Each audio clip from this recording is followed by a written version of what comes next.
You know, you'd think that I wouldn't have that much to say in an episode that takes place in just one location in the show, but I have so much to go over now because there was so much that actually kind of happened in this episode that I have to talk about. So, episode 9 of season 4 of Game of Thrones is aired. It's called The Watchers on the Wall, for good reason, because this entire episode is about the battle at the wall between the Wildlings and the Night's Watch, and it is by far the best action sequence I've seen on this show so far. Let's start at the beginning of the episode. They give you a nice calm before the storm with the build-up and just having some people talk to each other.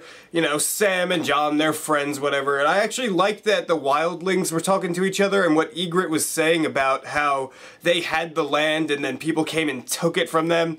Kind of reminded me of, like, Native Americans, because that's what the Wildlings seem like. They were there first, and then they got pushed out, and now they're trying to take their land back, and I thought that was an interesting parallel. Actually, before I talk about the action, I just want to say, this episode did a great job of showing the scope of this battle. I mean, the wall, you know it's huge, but they did such a good job of showing that, because, like, when Jon and Sam are on top of the wall, and you see them just looking out into the distance at one side, you just see everything, and then they turn and look at the other side of the wall. It looks so vast and huge, and it looked great. Things like that throughout the episode make you just feel how big this battle is, because I love the Battle of Blackwater, but it's kind of obvious that it takes place just on this little beach set. I mean, just the battle itself, you have them coming from the south and the north at the same time, they're converging on Castle Black, and in the north you see just this giant fire, oh my god, and then there are those giants on mammoths. I mean, and they all look so great. Like, everything in this episode looked fantastic. I don't know if the giants were CGI or not. I think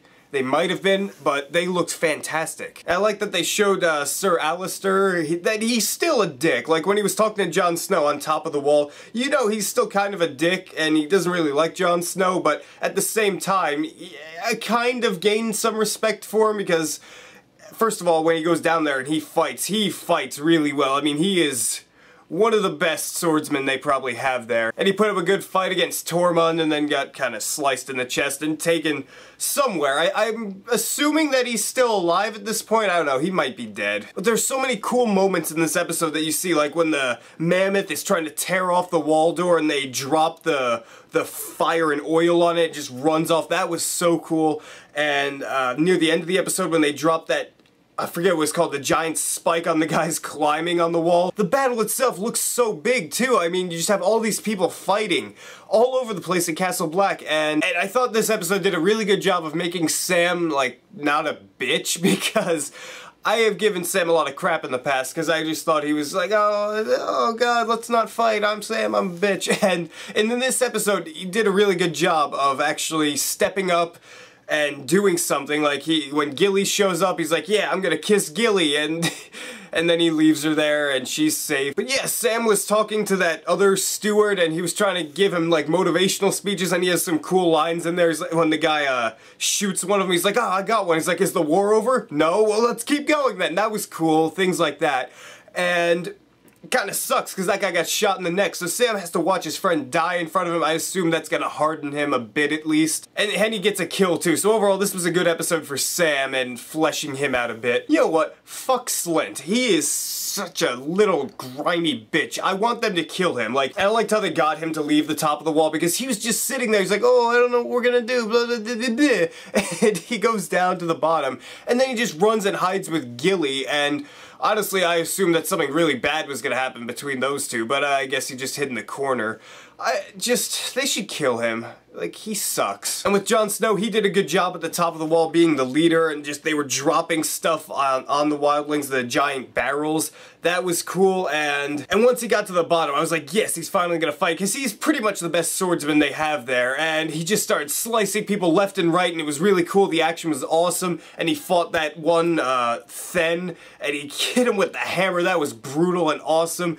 And then he sees Ygritte, and honestly, in the moment, thought she might shoot him, but she didn't. I mean, looking back, there was no way that both of them could really live in this battle, and the kid just shoots her. That was a sad moment, because I remember talking about last season how much I liked those two as a couple. I thought they worked really well together, and it was a nice contrast. You know, she was a wildling, he was on the Night's Watch.